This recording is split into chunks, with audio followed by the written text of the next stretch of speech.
च्या आईला ही काय अवदसा आणली सरपंचांनी गावात. अरे जे आमच्या पूर्वजांनी केलं नाही आणि आम्ही केलं नाही ते आता करायचं होय. अरे या या या या या या सगळे लवकर. भ्रष्ट झाला आपला गाव भ्रष्ट झाला. रोगराई येणार. अरे काय झालं मग आंबो. आपल्या गावात रोगराई येणार. अरे काय झालं नाही ते विचार.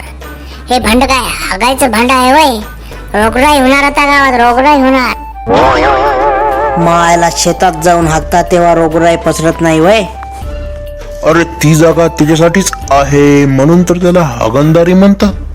पण मी काय म्हणतो राणा, तेवढ्या 10च संडासात सर्व गावचं कसं व्हायचं. अरे बंड्या तसं नाही, एका वेळी एकानेच जायचं. अरे पौष्या भाऊ, पण याच्यात आपण केल्यानंतर याच्यातलं जाणार कुठं मग. अरे येड्या, तिकडे शेतामध्येच डायरेक्ट पाईपलाईन सोडली आहे वाटते. तिकडनंच तुमच्या घरी एक एक पार्सल पाठवतो. मायला काही पण सवाल काही पण प्रश्न यार. हट माल भागरी